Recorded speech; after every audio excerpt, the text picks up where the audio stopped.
So magandang gabi mga kaamat. So welcome sa aking part 3 na aking Scam Istorya.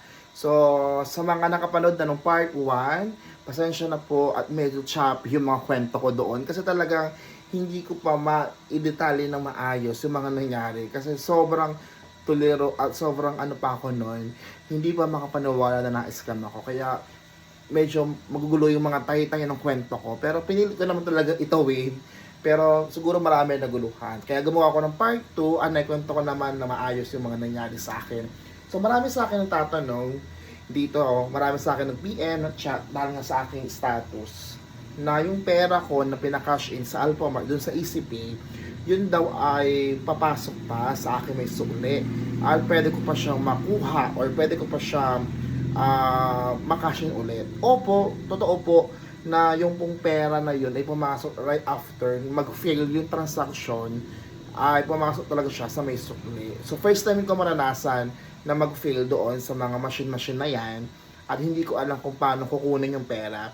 So ang nangyari nga ay pumasok sa may sukli, tapos may nakausap kaming third person na nagpanggap na customer service. So lahat ng mga sinasabi niya sa akin, ginagawa ko lang, sinusunod ko lang, at yun yung ginagawa ko sa screen. Kaya hindi ko na nabasa yung mga nakalagay dun sa screen, hindi ko na nabusisi or na analyze yung mga step by step kasi talagang tuliro ako ng mga panahon na yun. Ang goal ko lang talaga is makuha yung pera na hold or nag-fail na ma-transact or ma-cash in. Kasi first time ko yon. So akala ko hindi na siya babalik. So siguro kung naghintay ako, hindi ako nagpadalos-dalos at hindi ako talaga nagtaranta, safe yung pera ko na nasa may sukli. So ano nangyari talaga kaamos is nung may tumawag sa akin na customer service or may tinawagan kami customer service na buong akala ko talaga customer service kasi may kasama ako doon that time. Siya yung nagbigay nung number na yun. So kinausap ko lang siya and then yung process nung pag-transfer ng pera sa may sukli, yun ang itinuro niya sa akin. Wherein, hindi ko alam na yung pala ipapasok na niya sa kanyang Paymaya. Kasi hindi ako nakakutob, hindi ko naisip yun kasi sobrang talagang tuliro ako noong that time. So kanina, pumunta ulit ako sa Alphamart kasi nagbili ako ng gatas. Okay? Kasi marami dito Alphamart. So, nagpunta ako doon sa Alphamart, tapos pinindot ko ulit. So, una pa lang pala, pag pinindot mo yung machine, nakalagay doon, is may nakalagay na cash in. So, yung cash in doon, nakalagay, at pag pinindot mo yung cash in, at pinindot mo yung Paymaya, ang lalabas dito, ganito. Ayan, ganito yung lalabas. Ang nakalagay doon ay enter Maya code. So, Maya code pala yung in-enter ko. So, I think 7 letters, 7 numbers yon, 7 number ng 7 number nung Paymaya niya, na-enter ko siya. Tapos, yung next step is yung number kung saan manggagaling yung pera. And then, yung code doon din isa-send hanggang sa ma-accomplish at matapos ko at maipasa ko na yung pera sa kanya. So, yun ang nangyari. Hindi ko na siya nabasa maigi. Basta, ang gawa ko lang, pindot ako ng pindot, and then, pack, hanggang sa mag-success.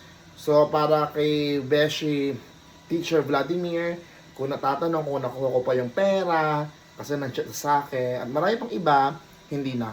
Hindi ko na talaga nakuha yung pera sa may sukli. So, siguro, lesson learned, mga kaamats, kapag meron kang experience na gano'n, kapag meron kang experience na nag-fail yung transaction mo, huwag ka mataranta, hanapin mo talaga yung legit na call customer service para hindi ka ma-scam. At saka, kanina, talagang hindi mo talaga ako makaget over sa nangyari nung Monday kasi ang laking pera no for me ha. Ang hirap nung kitain, kailangan ko pong kumada ng kumada at magpasaya ng mga 2 event para makuha yun na nawala sa akin. Tapos, kanina habang lunch time, nagpunta ako dun sa page. Ito nga pala yung page kung saan ko siya kinuha para pag na-scam kayo or para hindi kayo ma-scam So ito yung page nila mga kaamans. Paki-report naman. So Easy Pay, tapos meron siyang group na 826 members. So dito pumasok yung kapatid ko para makuha yung number niya. Tapos makita nyo dito nakalagay Ayan. Tawagan nyo po sila ngayon sa customer service para po matulungan kayo. So, ganun ang mga comment nila. Ganun ang mga status nila para mabudol ka, makuha ka nila. So, dito yung nakuha ng kapatid ko yung number na yan. So, sa ngayon, unti-unti ko pinaprocess na wala na yung pera. Inisip ko na lang na may binili ako. Inisip ko na lang na may binayaran ako. Kahit ang dami ko ngayong kagastusan talaga. Sabi ko pa naman talaga, magtitipid na ako. Kasi alam nyo, bago ako ma-scam, nag-withdraw ako sa ATM mga 7:30 kasi nga mayroon akong babayaran. So, after nun, sabi ko, nag-withdraw ko ng 15,000 at yun na yung sasabihin ko, last na withdraw ko na muna at titipirin ko na yun hanggang sa sumahod or magkapera ulit ako. So, yung 15,000 na yun, sana, yung half nung kasi ibabayad ko sa mga bills. So, kaya napakasyon ako ng 8,000, yun nga yun ang scam sa akin. So, may tira pa, nagpapagawa ko ng wiring dito sa kabahay namin kasi medyo naputol yung linya, so pinapaayos ko na siya. Ang mahal pa naman din ang bilhin ng mga wire ngayon. Siguro times 3 doon sa labor ang binayaran ko na, nababayaran ko na sa mga wires, sa mga gamit, sa mga materials sa wire. So, yung 15,000 na yun, di ba, 8 yung na-cash in ko tapos na-scam. So, may natira pang almost 7. Yung 7 na yun, ang nangyari is cash in ulit ako ng 5,000 at pumasok naman doon sa cash in, doon sa GCash. Pumasok naman yung 7,000, yung 5,000 na lang yung aking GCash kasi kailangan ko magbayad ng bills kasi pag hindi ako nagbayad ng bills ay ma-overdue naman. So yung natira na lang sa akin pera is almost 3,000 or 2,000 plus. Ibigay ko naman kay mother kasi pambili ng materyales at pambayad dun sa labor na gumagawa doon sa kuryente dito. Alam nyo mga kamas kung ano natira doon sa 15,000 na winindro ko ng Lunes, kaya sobrang bigat. Ito, 50 pesos. 50 pesos na lang yung natira doon sa 15,000 na winindro ko. So, imagine ganun kabilis yung pera sa akin ngayon yung ito. At ngayon ko lang na-realize na ang hirap magtrabaho, ang hirap kumita ng pera, pero ang bilis maubos.